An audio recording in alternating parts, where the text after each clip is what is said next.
আমি বলছি doctor Yunus party আমার খুশি ঠেলায়, খুশিতে ঠেলায় বললাম আমি যে এটা ডক্টর ইউনূসের পার্টি। ডক্টর ইউনূসের হয়তো এখন 85-86 বছর বয়স, হাঁটুতে ওই রকম জুন নাই, মাজায় ওই রকম জুন নাই, এই জন্য উনি 111-এর মতো এসে বলে না যে আমি পার্টিটা করব, আমি সামনে থাকি।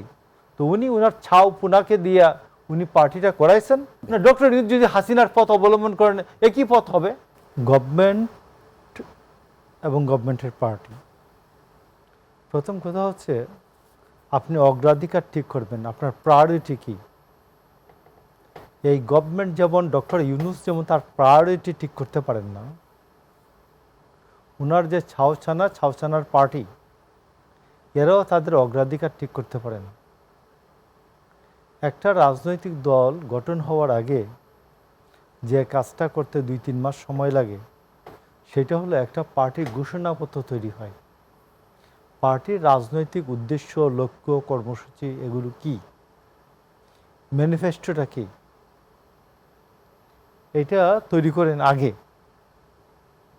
দেন একটা গঠনতন্ত্র তৈরি হয়। পার্টিতে সভাপতি, কার্যকরী সভাপতি বা সভাপতি, সহসভাপতি, সাধারণ সম্পাদক কয়টা থাকবে না থাকবে, এবং আহ্বায়ক, যুগ্ম আহ্বায়ক কয়টা পদ হবে না হবে, এইগুলা ঠিক করা হয় আগে। দেন একটা পার্টি ডিক্লেয়ার করা হয়। তো ডক্টর ইউনূসের এই যে পার্টি, ডক্টর ইউনূসের পার্টি, ডক্টর ইউনূসের পার্টি কেন আমি বলছি ডক্টর ইউনূস পার্টি আমার খুশি ঠেলায়, খুশিতে ঠেলায় বললাম আমি যে এটা ডক্টর ইউনূসের পার্টি। শেখ হাসিনার সময় ইলেকশনে বলতো না যে কেন এখানে দাঁড়াই আছেন, কয় ভোট দিতে, ভোট দেওয়া তো হয়েছে, এখন দাঁড়াই আছেন কেন, কয় খুশিতে ঠেলায় দাঁড়াই আছে। তো আমি আপনাকে বললাম খুশিতে ঠেলায় বললাম আর কি যে এটা ডক্টর ইউনূসের পার্টি। কারণ ডক্টর ইউনূসের পার্টি আপনি দেখবেন যে ডক্টর ইউনূস প্রথমত 3টাকে একত্রে বলে, আপনি কোশ্চেন করতে উত্তর দিব তো, উনি 3টা বিষয়কে একত্র করেন। উনি বলছেন প্রথমে ছাত্ররা আমার নিয়োগ করতাম একটা, 2টা তিনি বলছেন যে ফাইন্যান্সিয়াল টাইমসের সাথে যে ছাত্ররা বলল আমরা দল করলে আমাদেরকে চিনে কে, আমাদেরকে বুকে ভোট দেবে। আমি বলছি না, তোমাদেরকে একটা দল করতেই হবে, তোমাদেরকে সবাই চেনে।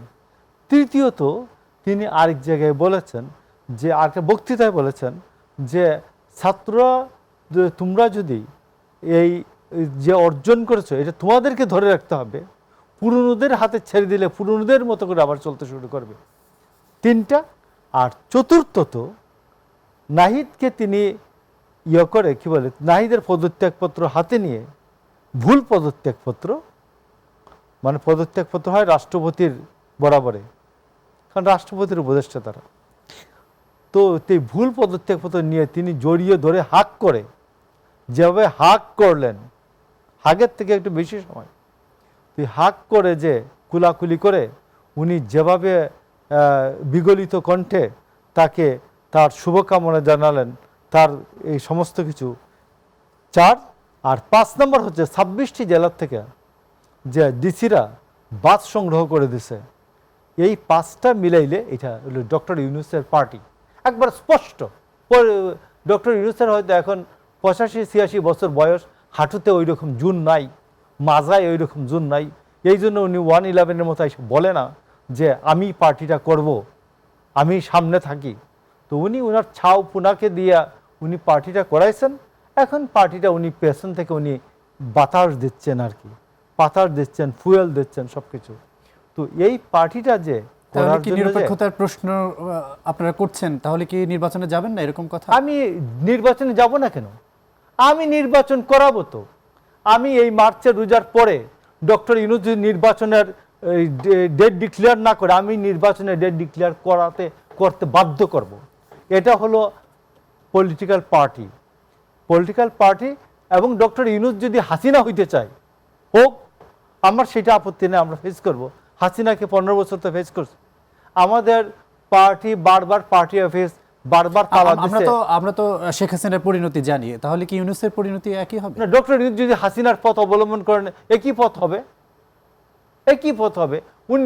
উনি শান্তিতে নোবেল বিজয়ী হয়ে যদি উনি মনে করেন আসবো, মোশাররফ আহমেদ ঠাকুর। 777 জনকে আসবো আপনার কাছে, আসবো। 777 জনকে গুম করবেন, হাজার হাজার বিচার বহির্ভূত হত্যা করবেন, কোনো আপত্তি নাই, ডক্টর ইউনূস এটা করে দেখতে পারেন।